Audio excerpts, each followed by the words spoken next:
I just want to make this quick video, man. And let me get in the truck so that we could get rid of some of this background noise. But it's gonna be dark in there. But oh, so the cop just got convicted in the cop that shot Sonya Massey. Sonya Massey. If you don't know about the Sonya Massey case, look it up. SONYAMASSEY. But basically, she's the woman, the older woman that a cop shot. He was like, "I'm gonna fucking shoot you in the face," and then he shot her in the face because she had a pot of boiling water. She didn't throw it at him. Now, people like Charlie Kirk made videos. People like Candace Owens made videos where they claimed that she threw the water at him. Videos might still be on their channel. This Sonya Massey case is so recent, but this cop just got convicted, and they charged him with the lesser charges. He's facing 4 to 20 years max. This cop who shot an older woman in the face. And the crazy thing, go watch the video. And like I say, people was mad that people was making jokes about Charlie Kirk, but look at the jokes that MAGA was making about Sonya Massey when she got shot in the face by a cop. And now that cop is facing 4 to 20 years. I talk about my robbery case on my channel sometime. That robbery case I caught, when I first caught that case, I was originally charged with aggravated robbery with a deadly weapon, and I was facing 5 to 99 years for a robbery I committed when I was 18 years old. And that's the thing about the justice system. It's so weird about that. And Donald Trump is all for it. Notice how Donald Trump, I'm talking Trump mostly, because this is about MAGA. This is kind of like a victory, kind of sort of, because he got convicted. If it was up to MAGA and Donald Trump and those type of people, remember Donald Trump literally said cops should be rougher with people. He said that in his first election. He said when you put the inmates in the vehicle, you should hit their head on the door. He said that. That's who you voted for. Police brutality, they love police brutality because it happens mostly in the inner cities. You know, these MAGA people, they're either rural people that don't live in the city and they hate city folks, or they're city folks that are scared of minorities. You know, I just did Uber all night here in Austin. Literally, it's Halloween. Well, it's November 1st now, and the sun is coming up. You can see the pink hue if I point this camera in the right way. I just did Halloween all night, and it was the same thing. You know, these young girls, fresh from these rural towns, same thing every Halloween. And it was a cold. I got on a jacket. Same thing. Couldn't wait to get out there, running around. So many scantily clad girls. I can't believe that never changes.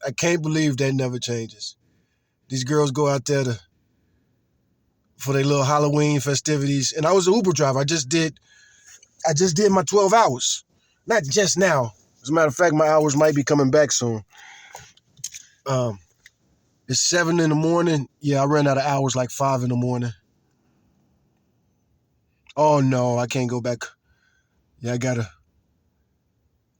I can't go back online until 10:20. So I did just run out of hour not too long ago. But anyway, I've been doing Uber since 2013. I've had some incidents where I go in to pick up girls, and it's not a racial thing. I do try to make it not a racial thing. The most I've ever been insulted as an Uber driver. I was about to tell a story about this black girl that acted really crazy when I drove up, and she was like telling her friend, like, "Don't get in the car, girl. Don't get in the car." And I actually got mad as fuck. I talked about this on my channel before. I got mad as fuck. And I was like, ain't nobody trying to rape you bitches. Like, I got mad. And they had a dude with him too. And I started cursing him out. That's the bad thing. Like, I was so mad. I can't fight women, but I was so mad. I was man, I was mad. Like, who the fuck? I'm coming here to do an Uber drive. When I do Uber, I'm getting people home safe. And you gonna accuse me of rape, kidnapping shit? And this was the black girl. Because the white girl was gonna get in the car. And the black girl was like, girl, don't get in the car, you stupid. And I was like, what the fuck is wrong with you? Now, I tell the story on my other channel. There's more details to it and everything. But still, there's nothing, I don't look like a rapist. But when people do accuse me of looking like a rapist, they racist, man. I don't look like a rapist. I don't. But when I'm walking through a store, I was about to say, and people grab their kids and like usher them away. I've done that with my kids, so we fucked up for that shit. We fucked up for that shit. Anyway, I'm over here talking about Sonya Massey, and I made it all about me. But it is all about me. This is my channel. And I'm going to talk about Sonya Massey how I want to talk about her. That shit fucked me up. I mean, apologies to the family. That's the real victims of that. Could you imagine watching your... I'm not going to take it. I am going to go crazy. If and when, just like when my brother died. You know what I'm saying? I was ready to go crazy. I didn't see the solid evidence that I needed. And, my brother, I talk about it. Almost every conversation I had with my brother, I almost always mentioned fentanyl. And I was telling him, stop, you know what I'm saying? Tino died from an overdose, fentanyl. And this is one thing I used to talk to Tino all the time about. Stop getting high with everybody, man. Stop getting high with everybody. And that was Tino's thing. If you know my brother did not turn down no free alcohol. He didn't turn down no free drugs. I went through a phase like that. You know what I'm saying? As a very young man, I outgrew that shit real early. I called my felony. I mentioned my robbery case while I was facing 5 to 99 for robbing a Burger King. Meanwhile, this cop, you know what I'm saying? I was 18. And this is how the justice system is. They'll throw the book at the young people. I'm 47 now, so this ain't even about me. This is about how fucked up our system is. Donald Trump is such a piece of shit. He tried to get the Central Park 5 boys murdered for a rape they didn't commit. He tried to get them murdered. He tried to get it to where we could get the death penalty for rape. Think about that, people. This motherfucker, the president out of all presidents, our president, you take every last president. He calls himself 45. Well, you got to call him two things. But anyway, you take every last president we ever have, you add up all of their rape accusations, charges, and all that stuff. Donald Trump beats him. Donald Trump has been accused of rape more times and more years than everybody combined. All presidents combined. However, he wanted the Central Park 5 boys, none of which were anywhere close to adults.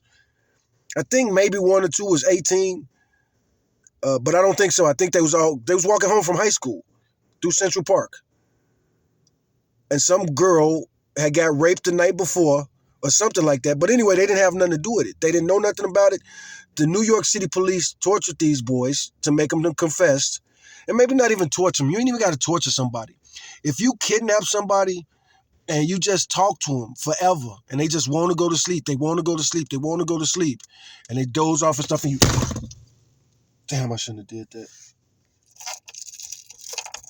But that's how they act. I had to do it to make that point. When you get those interrogations, I've been interrogated as a teenager. And what they do is they take you in a room. And see, that's the thing. I'm from Chicago originally. So the first time I was ever interrogated, it was by Chicago police. When I was young, me and Tino got interrogated together. As a matter of fact, the first time Tino ever got interrogated, we was together.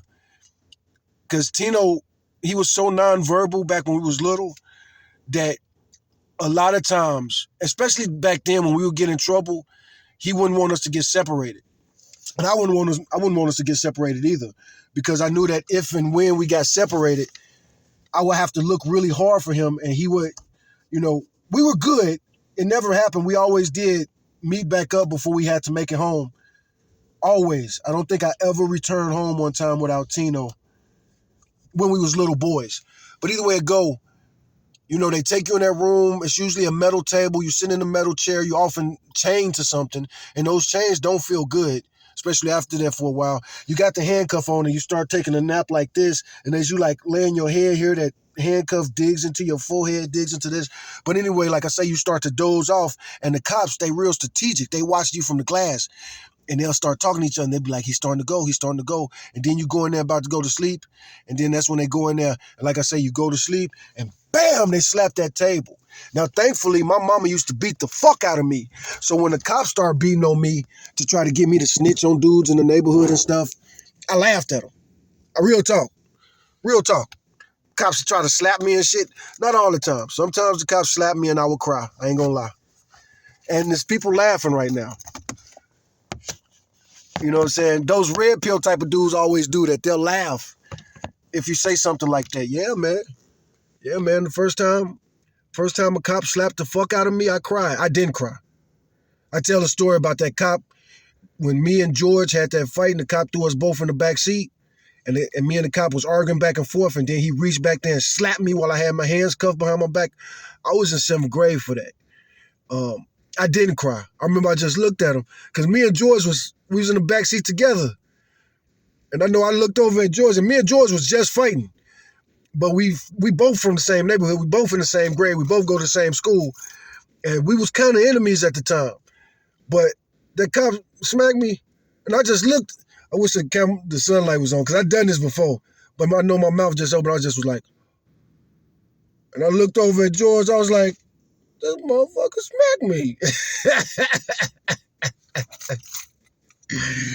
And the cop looked kind of fucked up. The cop looked like, damn, I just slapped the shit out you in your face, and, you don't have no reaction. But my mama used to slap the shit out of me when I was like 3, 4, 5 years old. And see, that's one of the things about these stupid ass, bitch ass red pill dudes. They always talk about, or not just the red pill dudes, it's a lot of people like this. I almost slipped and said black people, because black people do it a lot, where they be like, you need to beat your kids so they stay out of prison. You stupid cocksucking motherfuckers. Prisons are full of motherfuckers who don't only got beat, they got beat like me. My mama used to beat me. I've been beat by the police before I made it out of elementary school. I got jumped all the motherfucking time. People beat me all the time for having a crazy mouth, having a smart mouth. Like, what the hell? There's this saying that stupid ass, hillbilly ass Negroes love to say, a hard head makes a soft behind. My mama used to say that shit to me. A hard head makes a soft behind. And I know at some point I started getting smart with my mama. Like, at some point, it was like, you've been hitting me as hard as you could since I was little. Now I'm literally bigger than you. Are you still hitting me? And not just hitting me. See, my mama was fucked up. I remember the last whooping my mama gave me, I was like 15 or 16. She caught me with cigarettes. She found my cigarettes and she threw them away, and I was mad. You know what I'm saying? So that's all I had for her. I wasn't saying nothing to her, and I was just looking at her like, you threw my cigarettes away? You know what I'm saying? I work. I buy all my own shit. I got a job. I work with you. Me and my mom worked literally at the same company, and I was fucking harder worker than her. So when she took my cigarettes and threw them away, I was just like, you threw my cigarettes away? Oh, man, you know what I'm saying? You can't be doing that. That's my property, man. You know what I'm saying? I was mad. So anyway, my mom was like, you know what? You think you too big for a whooping, blah, blah, blah. Come up in here. And me, I let her whoop me. I'm not the type of dude hitting my mom. I'm not a punk-ass bitch like Tommy Sotomayor. Tommy Sotomayor got a story where he bragging about slapping the fuck out of his mom. And his dad didn't even do nothing. He come from a bitch-ass lineage. Could you imagine that your son, your like 18, 19-year-old son, slapped the shit out of your wife for yelling at him, and you don't do nothing? Man. I mean, everything is circumstantial. So, you know what I'm saying? Maybe it's a conversation, but something like that level of disrespect. Anyway, people talk out of both sides of their necks. Should we be violent or shouldn't we be violent? And why is violent only cool when certain people do it? Again, my robbery case, I was facing 5 to 99. And they make it seem like it was a big deal because I had a gun. The cop that shot Sonya Massey had a gun. The cop that shot Philando Castillo had a gun. The cop that shot Tamir Rice had a gun. Now, unfortunately, the cop that shot Philando Castillo acquitted. The cop that shot Tamir Rice acquitted. And I bet they're still alive. And I wouldn't be surprised if they're still cops. I would love to interview those cops. The cop that shot Philando Castillo was a Mexican. And he shot Philando Castillo like that shit was crazy. You can almost say the cop that shot Sonya, you can almost say, especially with the maggots, the way the maggots was making those videos talking about she threw the water, she threw the water. Either way it go, what kind of bitch are you? First of all, somebody throw hot water on you, especially as far away as they was, move back, motherfucker. It's just fucking hot water. It's just fucking hot water. And I know there's going to be a lot of people in the comment section. Do you know it's boiling? Motherfucker, look at my channel. I've worked with all kind of chemicals. I've worked in all kind of heat.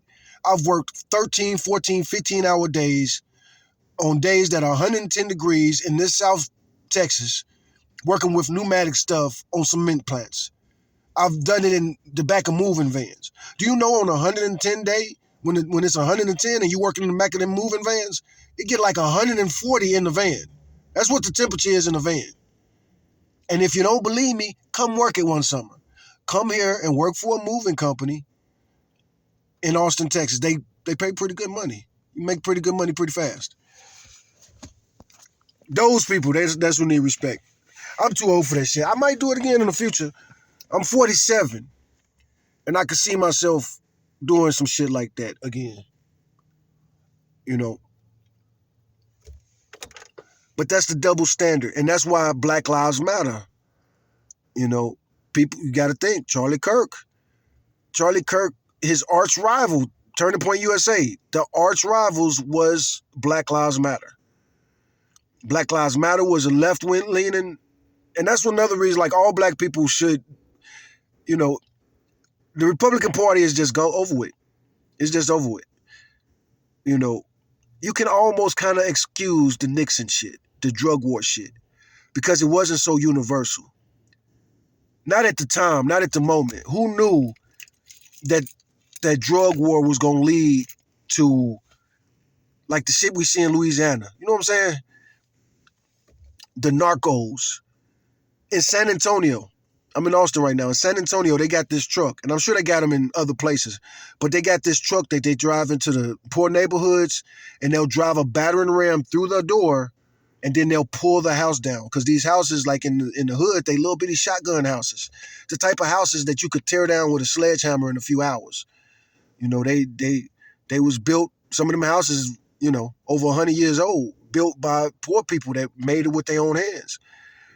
And in certain streets, man, certain houses, man, them narco polices. And they probably do it somewhere here in Austin, too. Even though I doubt that. I doubt that. See, I be talking to a lot of the locals, and a lot of the locals be telling me, no, man. Because I'll be telling them, I'll be like, man, these Austin police ain't that bad. And they be like, no, man, they just as bad as San Antonio or Houston or Dallas or Chicago. And I'll be like, look, I've gotten into it with the police. They just arrested me for some bullshit 2 weeks ago. That trespassing shit. Some bullshit.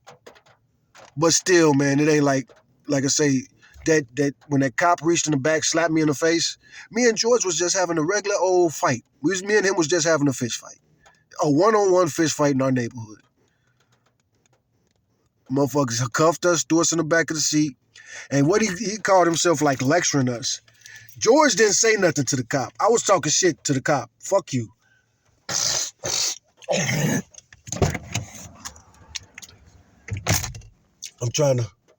I hope I'm not being too loud, man. This dude over here, another homeless dude living in his vehicle.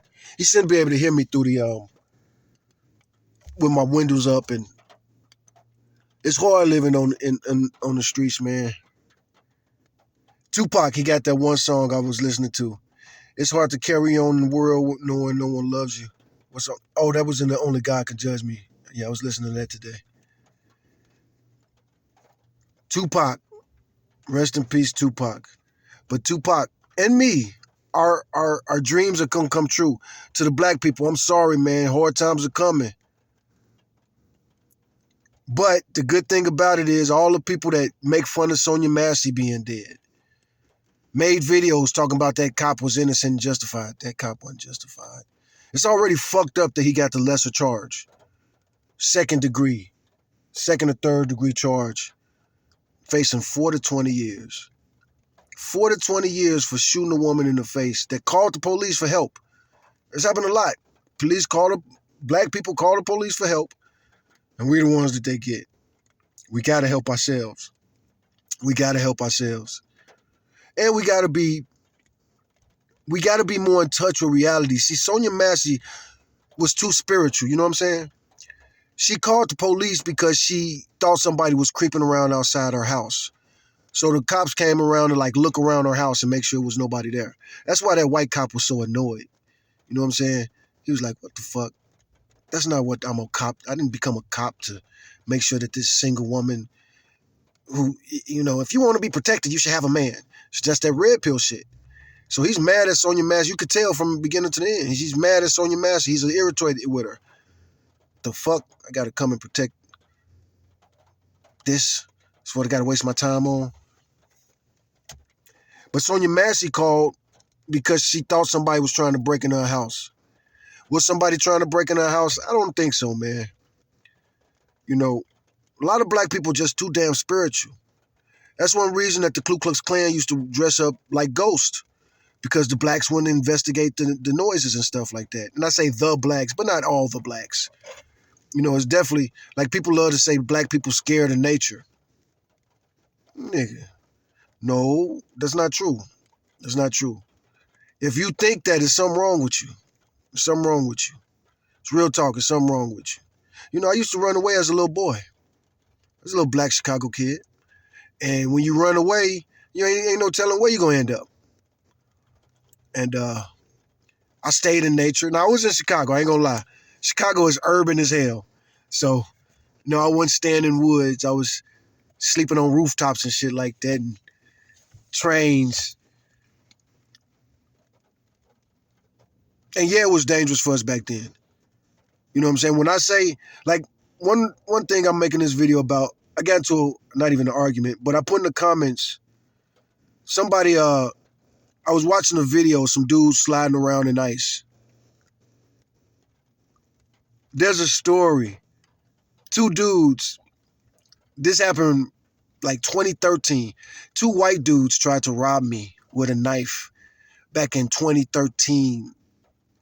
It was like the very end. It was 2013. It was still 2013. But I was living in a homeless shelter that whole year in San Antonio. Not that whole year. But that was the first year I ever lived in a homeless shelter. I lived in a Haven for Hope. So anyway, I'm in a Haven for Hope. And one of the main reasons I'm in a Haven for Hope, I'm trying to get back into trucking.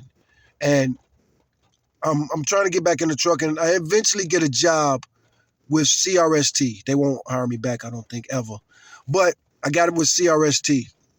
And at the time, you know, I think CRST is still kind of like a ghetto-ass company. I don't know. I'm pretty sure it is. I couldn't imagine them changing they model. But either way it go is, you know, I go to CRST, and during the course of that, we finished orientation, finished class and everything. They rent us some cars.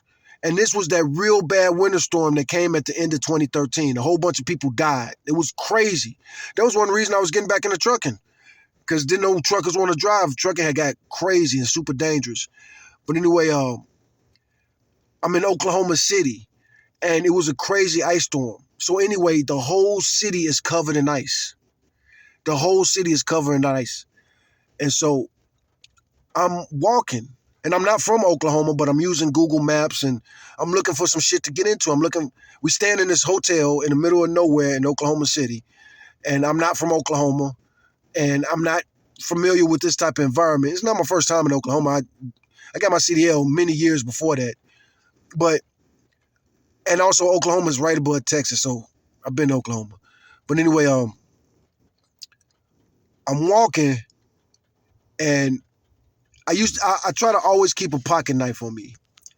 And anyway, it's very icy, so it's really hard to walk. And when you walk in the ice, like when you slip and fall on ice, man, that shit is rough. The shit is hard. You know, ice is really, really hard, man. So when you fall on ice, it hurts, man. It hurts. You got to learn real quick. You got to learn real quick. And you got to learn how to fall too. You know what I'm saying? When you're in those situations and you falling a lot, and you know, like falling in the WWF ring is one thing. Falling on the mat in the gymnast class is one thing. Falling in a controlled environment is one thing. But when you're a little boy walking to school in the snow in Chicago, you got to walk to catch the train or something. Like, man, growing up in Chicago, poor, you know what I'm saying? Like, when my mom sent me off to school, I had to fucking go to school. I had to fucking go to school. Ice out there, it don't matter. And I know what you're thinking. You're like, they shut down school for snow in Chicago. No, they don't. They do, but it got to be bad. It got to be bad. Because if they cancel school, that means a lot of people going to have to miss work. You know what I'm saying? So a little bit of ice is not enough for them to cancel school. And then on top of it, my mama we was poor. So 9 times out of 10, I might have to go to school on the public transportation. I might have got to catch the train, the CTA train. And I remember some days those platforms would be slippery, man.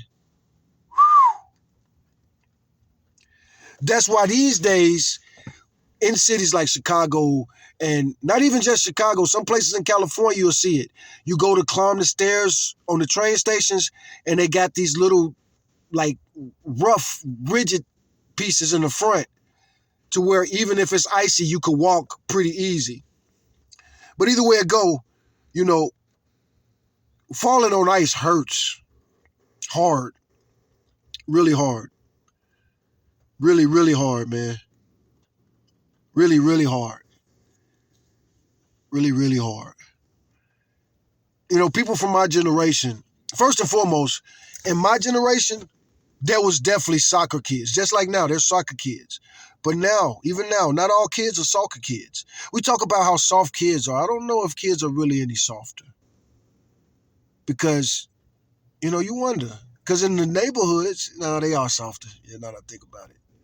Because, yeah, kids just don't hang out as much anymore, even in the hood. Some kids still play outside. And those kids, those are the evolved kids. Those are the only kids that should be talking shit. You know, that's something about the red pill dudes I can't stand. Most of them dudes was indoor kids. They didn't go outside. When I was little, they used to, your mom, especially like certain situations, your mom forced you to go outside and be like, don't come back till the streetlights come on, motherfucker. Don't come back till the streetlights come on, motherfucker. No, you're not finna be up in here driving me crazy all fucking day. Don't come back to the street.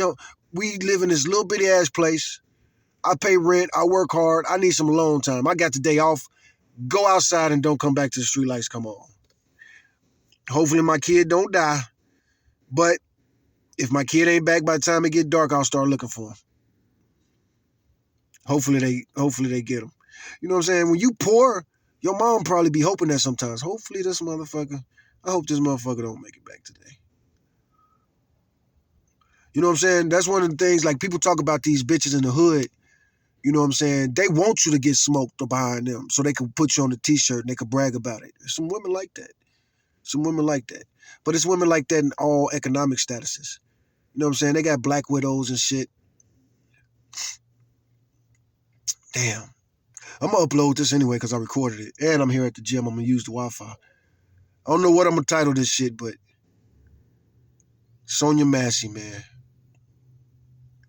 Man, I hope that motherfucker get 20 years, and I hope he gets murdered while he's in prison. Can I say that? That shouldn't be illegal. I didn't say I want to kill him, and I'm not telling anybody to kill him, but I'm saying I hope you get murdered, you punk motherfucker. Why you kill that woman, man? At the very least, let me interview some of these dudes. Again, I would love somebody give me a job. I'm looking for a job. I'm looking for these trucking jobs. I really shouldn't be trucking no more. I need somebody to give me like an interview job where I go into prisons and interview people. Many years ago, Oprah had a contest for a TV show. I lost resoundingly. I didn't lose resoundingly. My TV show ideas did not do that bad. But I didn't have no chance of winning. And then on top of it, you know, like the dude who won in the Austin area, they had a team. And I'm not mad at them. I'm talking about Zach Anner, actually. I was actually rooting for Zach. And once I realized I was going to lose the contest, it was no way I could win. Once the main people was winning by like 4 million points and 4 million votes and all that, I was like, anybody who see this, don't even vote for my shit. Zach has a chance. Now, Zach turned out to be, Zach's just a comedian. And me, I never really wanted to be a comedian. I wanted to be more like a commentator. Like I like Bill Cosby, man. It's funny how everybody believed Bill Cosby raped all those women. Even Joe. It's another reason I was trolling Joe. Joe thinks that Bill Cosby raped all those women, but Donald Trump is being lied on. Personally, I'm not gay or anything. I don't know what an attractive man is. But personally, from my eyes, it looks like Donald Trump and Bill Cosby are ugly-ass motherfuckers, I would assume. Again, I don't know what a woman would look for in a man, but I would assume that Donald Trump and Bill Cosby are both equally ugly motherfuckers. So why would any woman fuck them without money? And when you that type of dude, you develop a rapey mentality. Now, I don't know what to think about Bill. I don't think that he's what they say he is. I think it's very exaggerated because that's what the court does. I call cases, and they don't talk realistic, man. Them motherfucking prosecutors, man. Like, you look at my cases and my paperwork, them motherfuckers talk like I was the most gangster motherfucker. That's the funny thing about my childhood. Motherfuckers only had one in between. You either too hard or you's a fake wannabe. I can't be both. Can't be both. The city psycho. But again, that's the thing about, the paperwork. They never put your humanity on the paperwork. You never a human on the paperwork. You're calculating